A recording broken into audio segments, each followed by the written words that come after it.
Bien, hola, buenas tardes, ¿cómo están a todas y a todos?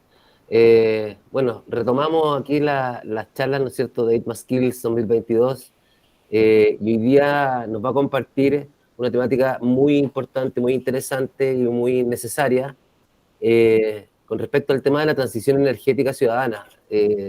Nos acompaña Daniela Zamorano, ella es coordinadora de proyectos de energía colectiva, institución que además de ser aliado y socio con ITMA, ¿no es cierto? Viene trabajando incluso también en nuestro CTS hace un tiempo. Así que Daniela nos acompaña desde Brasil, no está en Chile, así que tenemos una invitada internacional que nos va a acompañar hoy. Daniela, ¿cómo estás? ¿Qué tal? Muy buenas tardes. Buenas tardes, Danilo, muchas gracias por la invitación. Estoy en Brasil, pero soy chilena y soy ex alumna del ITMA, entonces también estoy muy feliz de poder participar en esta semana y poder compartir con la comunidad del ITMA estos temas que como ONG Energía Colectiva estamos muy interesados en difundir. Perfecto. Sí, mira, Daniela, un poco el formato, la idea es que nos compartas tu presentación Uh-huh. de este trabajo que están haciendo como para construir un nuevo modelo energético, más comunitario, ¿no es cierto?, más social. Y nada, pues ahí la idea es después al término, o si te puedo ir interrumpiendo en algunos casos, algunos momentos, para ir conversando bien. Así que nada, pues estamos dejando esto grabado para que después lo puedan disfrutar en YouTube o en nuestras plataformas, ¿vale? Así que Daniela, Vale. cuando quieras. Ok, bueno, voy a partir presentándome un poco más y a la ONG Energía Colectiva. Antes de meterme en este tema, la transición energética ciudadana, como les comentaba, yo también fui alumna del ITMA, estudié energías renovables y también tengo un título de educación. El ITMA me dio toda la visión técnica de las energías renovables y mi práctica la hice en el Instituto de Ecología Política y ahí tuve la oportunidad de mezclar mis dos profesiones, la educación con el tema de la energía renovable. Y fue ahí también donde pude conocer esta mirada, esta visión sobre las energías renovables que me parece súper interesante poder compartir con la comunidad del ITMA, especialmente con los alumnos de energías renovables, porque hoy día es sabido de que tenemos que avanzar hacia descarbonizar nuestra matriz. Ya es un hecho que Chile ha avanzado mucho en eso, es reconocido internacionalmente por su avance en energías renovables, pero hay un tema que no se habla mucho que es específicamente esto, o sea, ¿existe un solo tipo de transición energética o existen alternativas? Y eso es lo que hoy día vengo a compartir en esta charla y después vamos a ver al final cómo esto se va materializando en el mundo y también en Chile.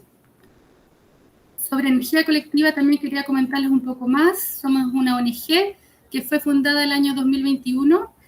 Si bien es reciente, quienes estamos en energía colectiva ya llevamos un tiempo vinculados a este tema, algunos desde la academia, otros desde el sector público, otros desde la participación misma en las primeras cooperativas de energía que se crearon en Chile. Y nuestro objetivo es justamente impulsar esta mirada de la transición energética ciudadana en Chile y Latinoamérica, que para nosotros en el fondo busca promover no solo la introducción de las energías renovables, sino que también el desarrollo local, ecológico, democrático, el acceso justo y equitativo a las tecnologías y, por supuesto, modelos energéticos ciudadanos, que es lo que vamos a ver hoy. Y esto lo hacemos básicamente en 5 líneas de acción. La primera es la articulación. Buscamos fomentar el trabajo colaborativo entre organizaciones de base, instituciones, gobiernos locales para desarrollar proyectos de energía comunitaria o de energía ciudadana, como quieran llamarle. Buscamos también crear capacidades en las organizaciones apoyándolas en la realización de sus proyectos de generación comunitaria en el marco específicamente hoy en día de la generación distribuida comunitaria. También, como hoy, ¿cierto?, participando en esta charla, participamos y realizamos talleres, capacitaciones, seminarios en nuestra línea de educación. Buscamos también fomentar la creación e implementación de modelos de financiamiento y finalmente tenemos una línea que busca fomentar políticas públicas que permitan que este sector de la energía ciudadana se desarrolle más en Chile. Y volviendo al tema, entonces, que les comentaba al inicio de la presentación, no es solo, entonces, el tema de tenemos que avanzar hacia las energías renovables, lo sabemos, sabemos que existe una urgencia producto del cambio climático, sabemos que hay que descarbonizar las economías, sabemos que estamos como un poco contra reloj, ¿cierto? Y es importante entonces, ya la sociedad en su conjunto, a diferencia de hace unos años atrás, de alguna manera lo entiende, tanto a nivel de las políticas, ¿cierto? Como a nivel de la ciudadanía hay cierto entendimiento de esto. Sin embargo, lo que no se habla mucho es de las formas que esta transición energética puede tener. Entonces, vamos a revisar un poco dos formas. Yo le he llamado los dos mundos de la transición energética, y el primero que vamos a revisar es el de la transición energética corporativa, que es lo que estamos viendo en esa imagen, que podemos ver un parque solar grande, ¿cierto? Muy grande, y que de alguna manera nos evoca a las mismas instalaciones, ¿cierto? De otra forma, claramente, pero al mismo tipo de instalaciones que ocurre o que ocurría y todavía ocurre con las plantas de generación de energía convencional, ya sean las térmicas, las hidroeléctricas, es decir, estos grandes sistemas. Y esta transición energética, algunos autores le llaman transición energética corporativa. ¿Y cuáles son las características de esta transición energética corporativa? Una principal es que vea la energía como una mercancía, como primer meta o objetivo. Es una mercancía, por lo tanto, primero que todo debe generar riqueza, ¿cierto? Crecimiento. Entonces, este modelo crea en el crecimiento sin límites, como si los recursos naturales no se agotaran, ¿cierto? Inclusive con las energías renovables se pretende seguir creciendo sin límites. La propiedad suele estar concentrada en algunos pocos, como en corporaciones internacionales, ¿cierto? Y todo eso conlleva a que realmente la sustentabilidad que se plantea a través de esta transición sea más bien débil. Y vamos a verlo con unos ejemplos para que quede más claro. Estos son casos que ocurren en Chile. Uno es el Parque Eólico Negrete, es el que vemos a la izquierda, donde los vecinos que viven a 300 metros de donde están instalados los aerogeneradores reclaman por la bulla que estos aerogeneradores producen. Y ellos dicen que, claro, no pueden vivir con el ruido constante de las hélices y que su sector sea desvalorizado por lo mismo. A la derecha tenemos el tema de la línea de transmisión que pretende unir Chiloé con el continente, con el objetivo de utilizar los recursos naturales de la isla, y lo cual las comunidades que viven ahí reclaman que esto va a interferir en los ecosistemas y en la vocación de la comunidad, y se oponen a esta situación. Entonces vemos cómo son energías renovables, pero que están igualmente generando impactos ambientales en los territorios y a lo cual la comunidad se opone. Entonces sigue el mismo modelo de la generación, obviamente tiene otros impactos, pero de alguna manera sigue la misma estructura, eso en el fondo.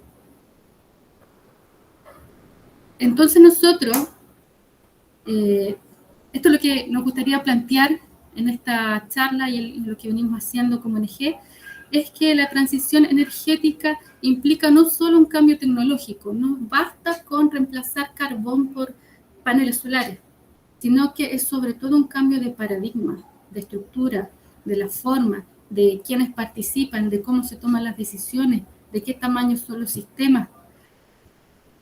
Y creemos que como tiene otros objetivos, esa transición solo puede ser impulsada por la ciudadanía. Entonces aquí viene el otro mundo, que sería el de la transición energética ciudadana. Entonces ya aquí la energía no es simplemente vista como una mercancía, como una forma de generar riqueza económica, sino que es un derecho, primero que todo. Porque tenemos necesidades que necesitamos satisfacer y la energía primero tiene que estar a servicio de eso, de satisfacer nuestras necesidades humanas. Pero siempre teniendo en consideración de que para satisfacer nuestras necesidades tenemos que utilizar recursos y que esos recursos son limitados. Estamos en un planeta que tiene límites. Entonces no podemos pensar que vamos a seguir consumiendo energía de la misma forma que lo hemos hecho como sociedad, y sobre todo aquí hay que entender las diferencias que hay entre los países más ricos y los más pobres. Pero la lógica de consumo que ha propagado el otro modelo, aquí como ciudadanos tenemos que tomar conciencia que eso no puede seguir porque simplemente es imposible. Entonces, un segundo objetivo es buscar reducir el consumo. La propiedad ya no está concentrada en unos pocos, sino que es de todos, es colectiva, es descentralizada, y por todo eso, como son también proyectos menores a escala local, tienen menos impactos ambientales. Y en el mundo ya es un hecho, ya se ha materializado, ya existen cooperativas, en general la energía ciudadana se organiza como cooperativas, y esto viene principalmente de Europa. En Europa ya hay cerca de 1.900 cooperativas de energía con más de 1.200.000 ciudadanos participando activamente en la transición energética, y se proyecta que para el 2050 la mitad de los europeos puedan producir su propia electricidad. O sea, ya el nivel de avance de este movimiento es mucho más notable de lo que nosotros vemos aquí en Latinoamérica. Lo mismo Australia, ya hay más de 90 proyectos de generación distribuida comunitaria. En el Reino Unido ya hay 217.000 generando su propia energía. Y Brasil, que es lo que tenemos como más cerca en cuanto al desarrollo de este tema, ya cuenta con 28 cooperativas de generación distribuida, con más de 24.000 cooperados. Algunos ejemplos de casos de éxito: la cooperativa española Goyener, que tiene más de 14.000 socios.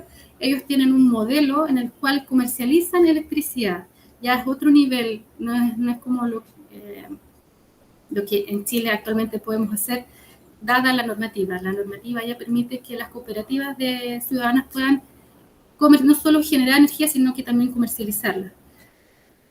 Y el objetivo de ello es que la energía generada por la cooperativa sea equivalente a la cantidad consumida por los socios. Por otro lado, tenemos la cooperativa Cover, aquí en Brasil, que fue formada por 23 socios y tiene solo una planta de 75 kilowatts. Y esto ya es otro modelo, a diferencia del de Goyener, en el cual los miembros de la cooperativa tienen una planta de generación de energía distribuida compartida. Tienen una planta que genera energía, la inyecta a la red, y esa energía es compartida por los socios. Esa fue la primera cooperativa que se fundó en Brasil, y luego de esta han aparecido las otras que les mencionaba. El avance internacional ha permitido que ya en algunos países se creen federaciones de energías renovables, de cooperativas de energías renovables. Bueno, el caso europeo es el más renombrado, a través de RESCOP, que es la Federación Cooperativa de Energía en Europa, que cuenta con 1.900 cooperativas. En España está la Unión Renovables, que reúne 19 cooperativas, y en Brasil todavía no existe una federación, pero sí un intento de agrupar todas las iniciativas a través de una plataforma que se llama Energía Cooperativa. Y Chile, ¿qué pasa con Chile? ¿Qué hemos hecho en este tema más concretamente? Podríamos decir que la primera planta de energía ciudadana está en IRMA. Es una planta que se llama SolarWind 1, que está instalada en el techo del Laboratorio de Energías Renovables, y decimos que es la primera planta ciudadana en el sentido de que fue o en ella participan un grupo de ciudadanos con el objetivo de generar energía renovable. Ellos sí, que fueron cerca de 100 personas, lo que hicieron fue invertir en la planta fotovoltaica. Ellos no consumen la energía porque esta planta fue instalada y el modelo fue desarrollado cuando todavía no era posible crear plantas comunitarias en donde la energía pudiese ser compartida entre los socios. Eso no era posible cuando esta planta se creó, que fue el año 2017. Entonces, lo que creamos en ese momento fue un modelo de inversión. Las personas invertían, juntamos entre toda la plata, se financió la planta, se instaló la planta, y quien consume la planta es el ITMA. Y para esto se generó un modelo de negocio y un contrato a 10 años, y todos los años los inversionistas reciben una rentabilidad más la devolución de una parte de su inversión, que en realidad es como si fuese un préstamo, ¿verdad? Más que una inversión. Entonces llega, terminado el año 10, la planta ya pasa a ser propiedad del ITMA, y bueno, y los inversionistas ya recuperan todo el dinero invertido. Otro modelo que está empezando a verse en Chile es el de la generación distribuida comunitaria, que esto es un marco regulatorio que es posible a partir del año 2018 con una nueva ley, la ley 21.118, que vino a modificar la ley de generación distribuida existente, que permite que las personas que tienen instalaciones de energía renovable no convencional inyecten excedentes de energía a la red de distribución.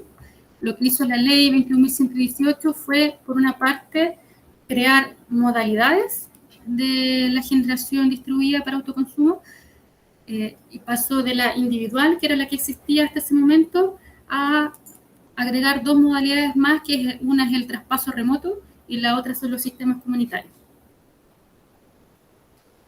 Y para explicar brevemente, el traspaso remoto es cuando alguien tiene un sistema instalado en su casa, por ejemplo, o en su negocio, inyecta energía a la red en los momentos en que no consume energía, y si todavía tiene excedentes de energía, puede pasarlos a otro inmueble de su propiedad. Eso es traspaso remoto.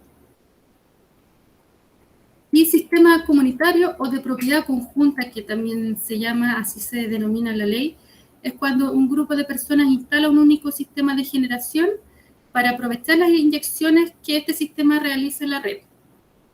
Una parte de la energía, dependiendo de dónde la planta esté instalada, va a ser consumida en el lugar, y lo que sobre se inyecta a la red. Y eso que se inyecta a la red puede ser distribuido entre este grupo de personas. Y la forma en que las personas reciben esa energía es en forma de descuento en las boletas de electricidad, en proporción según como ellos mismos hayan definido. ¿Qué requisitos debe cumplir un sistema comunitario? De acuerdo a lo establecido en el reglamento de la ley. Primero, las personas deben estar conectadas a la red de la misma distribuidora, o sea, los miembros del sistema deben ser clientes de la misma distribuidora, por así decirlo. El segundo es que tienen que suscribir un contrato de propiedad conjunta, en donde se deben establecer diferentes materias relacionadas a la organización, a quién va a ser el representante legal, a cómo se van a distribuir las inyecciones, porque la distribuidora en el fondo tiene que saber cuánta energía le pasa a cada miembro. Y el último requisito es acreditar la propiedad conjunta del sistema de generación. Y eso puede ser a través de una declaración, el mismo contrato, o existen otras formas también que el reglamento permite. Nosotros hicimos hace unos años atrás, junto a la DGRB y el Instituto de Ecología Política, una guía para apoyar con conocimiento técnico, legal, administrativo, de cómo formar una cooperativa de energía bajo este modelo que la ley permite en Chile. que es la generación distribuida comunitaria. Las cooperativas de energía no están definidas como por ley, no existe la modalidad cooperativa de generación distribuida. Lo deja abierto, puede ser desde agrupaciones simplemente de usuarios a cualquier tipo de organización. Y nosotros hicimos esta guía pensada especialmente en cooperativas, y entonces vemos los distintos ámbitos de cómo realizar un proyecto de este tipo, y incluye un paso a paso que agregué ahí en la imagen, que resume en el fondo, y es bien práctico porque una de las dificultades que las personas presentan cuando hacen este tipo de proyectos es que en realidad uno no sabe por dónde empezar. ¿Qué hacemos primero? Entonces ese paso a paso, la idea es como que venga a ayudar a dar una orientación, y en la guía viene desarrollado cada uno de esos pasos a tener en cuenta. Quería finalizar con las diferencias entre la generación distribuida individual, que ya existía anteriormente en Chile, y la comunitaria. ¿Cuáles son los beneficios que amplía la generación comunitaria? Porque sabemos que en sí la generación distribuida fomenta las energías renovables y reduce las emisiones, ayuda o contribuye a la democratización de la energía, en el sentido de que las personas también empiezan a tomar parte del desarrollo energético, promueve el ahorro en el hogar, impulsa el empleo local y la generación ocurre más cerca de los consumos, por lo tanto hay mayor eficiencia. A todo eso, la generación comunitaria agrega otros beneficios. Y una es que fomenta la participación ciudadana en la toma de decisiones sobre el desarrollo energético. ¿Y por qué?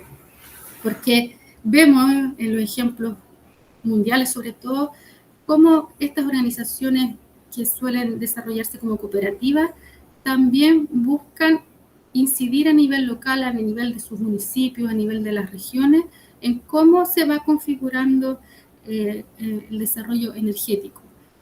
Entonces hay una participación, podría decirse, más política también. Otro punto es que la asociatividad permite enfrentar barreras de entrada. ¿A qué nos referimos con esto?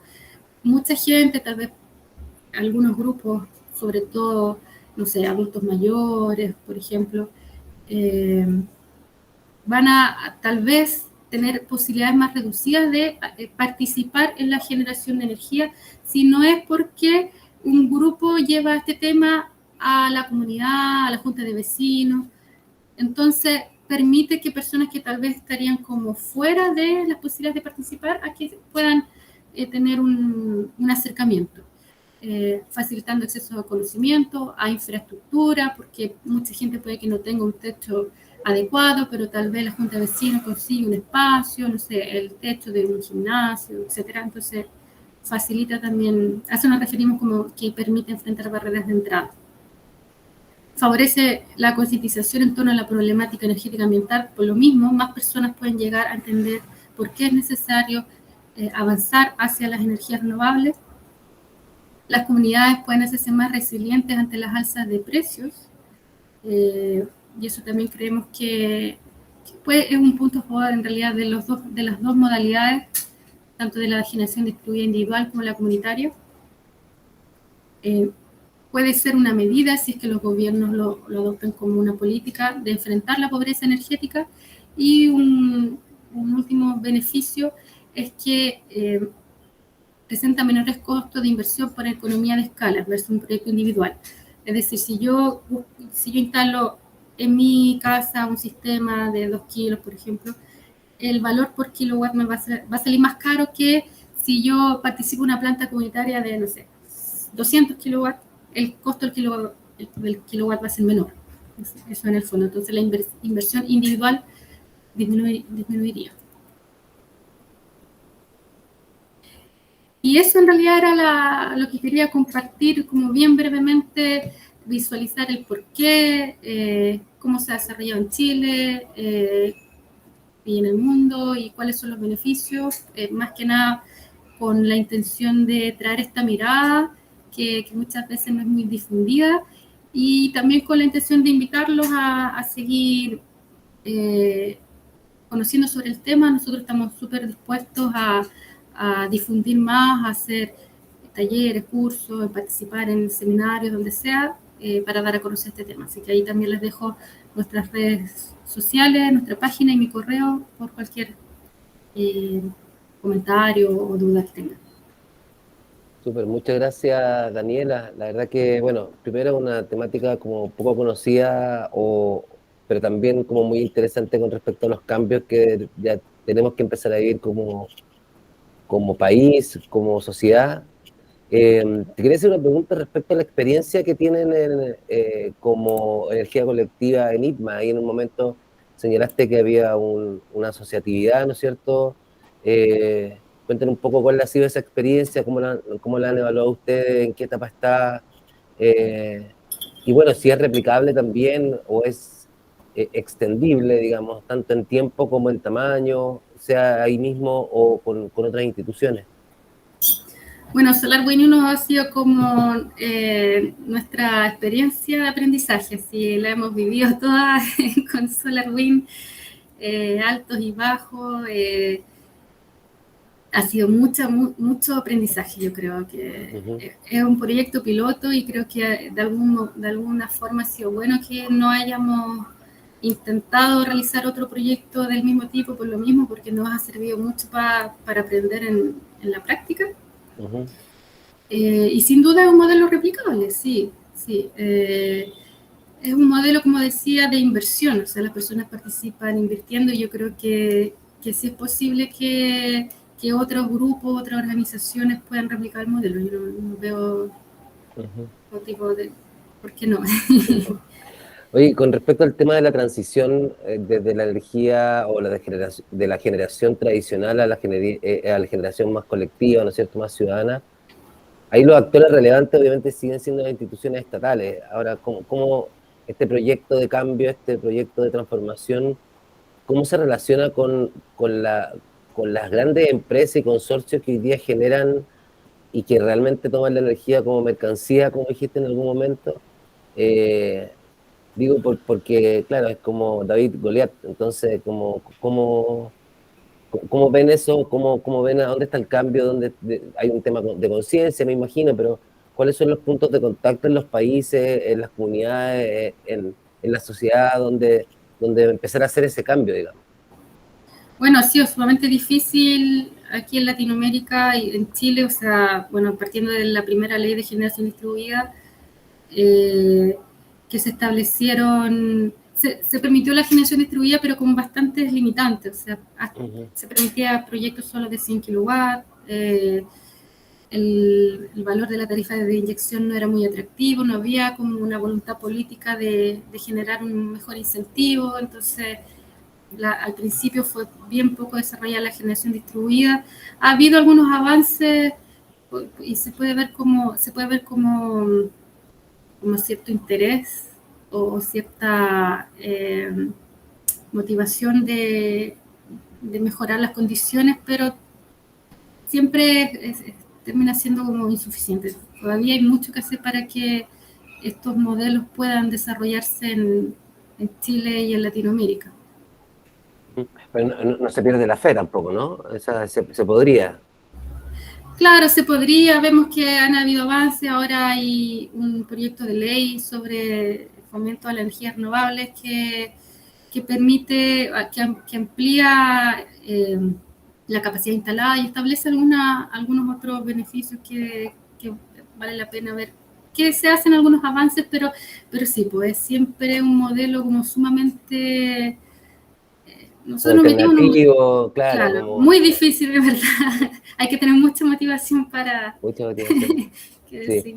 Oye, y por último, mira, ¿qué podemos hacer nosotros así como seres humanos mortales en nuestros países, en nuestra sociedad, como para generar un cambio, aparte de la conciencia, de entender lo importante que es, etcétera? Pero, ¿qué nos pueden invitar ustedes como ONG, tú como parte de esta ONG y profesional de este quehacer de la energía? ¿Qué podemos hacer? ¿Dónde a lo mejor interiorizarnos, ver, hablar en algún momento, compartirlo? ¿Cómo ves ahí el aporte que vamos a hacer al cambio personal?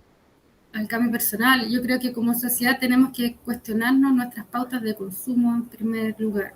Cómo podemos replantearnos las formas de vida, buscar la felicidad de otra forma, porque creo que el problema de la energía va más allá del tema de la eficiencia energética. O sea, creo que ya es un concepto que nos queda como un poco chico. Eh, Creo que hay que cuestionarse nuestra forma de consumo. De repente tenemos un consumo en algunos ámbitos de nuestra vida totalmente innecesario. Entonces, ¿cómo llegar a, cómo, creo que el aporte, más allá de la generación, primero tiene que ir a cuestionar nuestras formas de vida, y cómo podemos tener una vida más simple, eh, y ver cómo podemos realmente, nos hemos llenado de necesidades artificiales. Entonces, es la base también porque para generar, sabemos que generar implica costos y implica costos ambientales también, inclusive con paneles fotovoltaicos. Entonces, partir y por la reducción del consumo es algo que todos podemos hacer. Exacto. Oye, bueno, la verdad, agradecerte nuevamente, Daniela. Muy interesante volver a escuchar y volver a verte, porque bueno, veníamos trabajando con algunas cosas y con Cristian también. Eh, y nada, pues les pedimos ahí a las chicas y chicos que no han podido ver la charla, se conecten en YouTube, vean a Daniela. Ella también dejó al término de su charla sus contactos, sus redes sociales también como ONG, así que solamente agradecerte, Daniela, muchas gracias por haber compartido con nosotros hoy día y espero que nos sigamos viendo. ¿Ah? Sí, sí, Igualmente, Danilo, si no acá en Chile, en Brasil, pero en ojalá Brasil. que nos veamos en algún momento, ¿vale? Vale, sí, no, muchas gracias a ustedes por la invitación y sigamos en acciones conjuntas. Nosotros felices de poder contribuir con De ustedes. todas maneras. Muchas gracias, Daniela, que estén muy bien. Gracias a ustedes también. Chao, Chao, María. chao. Chao, chao.